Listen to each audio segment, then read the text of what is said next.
Hello and welcome to this CNBC-TV18 special. I'm Timsi Jaipuria. Taking the reforms agenda forward, the government has recently brought in new changes when it comes to easing the hassles related to the Employees Provident Fund. The Employees Provident Fund Organization, or the EPFO, in its recent board meeting took some really sweeping decisions. To decode them, today we are joined by Chief PF Officer Ramesh Krishnamurthi. A very warm welcome, sir. Let me begin by asking you, on this reform agenda, government has now allowed members to withdraw up to 100% of their PF amount, covering both employee and employer's contribution. What are the conditions? What is the rationale behind this move, sir?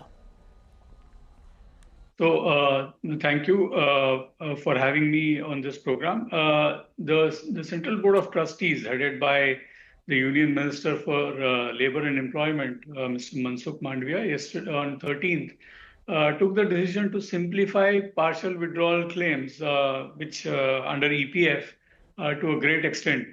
Mostly because there were over 13 different conditions covering education, marriage, housing, and other special circumstances, which were complex in the sense that they had different eligibility criteria in terms of minimum service, in terms of how much people could withdraw. Sometimes it was a multiplier of their basic wage. Sometimes it was the amount of cost involved in purchase of a house, for example, or in terms of their balance, so either 50% or 75% of their balances.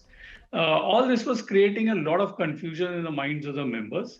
So what was felt was that let us make it easy for people to access their own PF money in times of financial need, but at the same time protect their PF for their long-term social security requirements.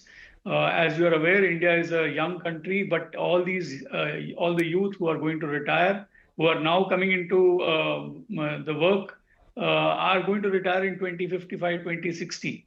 So unless and until we plan for proper social security protection in times of their retirement, then they'll have less of a corpus to be available. So that is why a concept of a minimum balance of 25% was visualized, and that has been kept away as a minimum lock-in balance. Rest of the 75% is freely accessible up to, so if 100% of that is accessible by the member, and as I said, for illness 3 times a year, for education 10 times during the membership, for housing and marriage, including their own marriage for a youth or their children in future, or for their siblings 5 times, and for their housing needs about 5 times. Apart from that, what we have done is that we have eliminated. Let me break you out there. The Central Board of Trustees also in its meeting, which was held on 13th in New Delhi, said that partial withdrawals members can take up to 90% of their account balance for purposes like buying land, building or a home, or repaying a housing loan. With the new decisions, EPFO members will now be accessing the entire eligible balance when needed, subject to certain conditions, certain rules.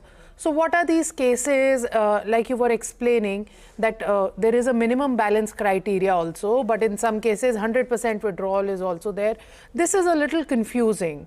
If you can decode that, yes, a minimum balance is mandatory in all the cases, or in certain cases it can be done away with.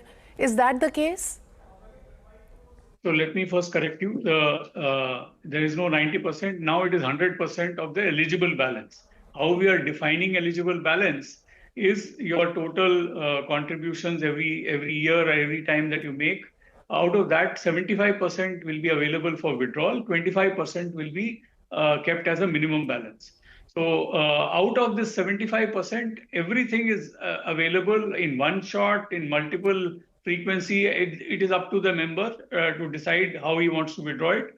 So there are no conditions attached. The only condition is that we have reduced the service eligibility, which was, for example, for education, it was 7 years. For housing, it was 5 years. In some cases, it was 3 years. We have reduced it to a uniform period of 12 months. What we have said is that the uniformity in eligibility, uniformity in withdrawal amount will help the members in giving full clarity.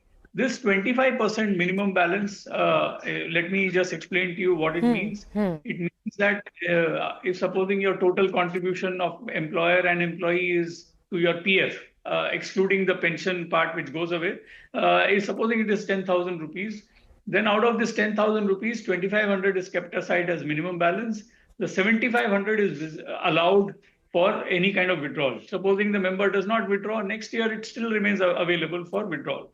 So it is both these balances with interest will continue to grow, and any member at any point can withdraw up to 75%, 100% of the 75% that has been earmarked at any point of time based on the reasons I've already mentioned. What we have sort of projected is that a person who is earning 15,000 rupees, say, for example, the employer and employee share comes to about 28,200 every year. Now, if you project that for the next 20 years, assuming a simple 8% compounding interest, the total accumulated PF balance, if he does not do any withdrawal, comes to nearly about 14 lakh rupees, which is a substantial amount.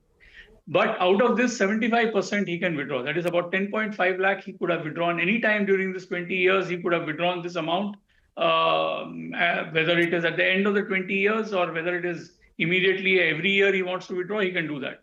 But the minimum balance which is accrued now is nearly 3.5 lakh. Now, that is a substantial amount which at the time of superannuation or retirement will be of tremendous help to the worker.